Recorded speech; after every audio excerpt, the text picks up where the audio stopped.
ஏழு ஜென்ம பந்தம் மனைவி என்பது, இதில் நீ வேறு நான் வேறு யார் சொன்னது?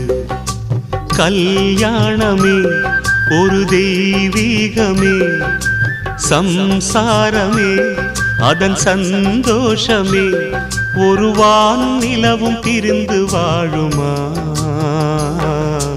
ஏழேழு ஜென்ம பந்தம் மனைவி என்பது, இதில் நீ வேறு நான் வேறு யார் சொன்னது?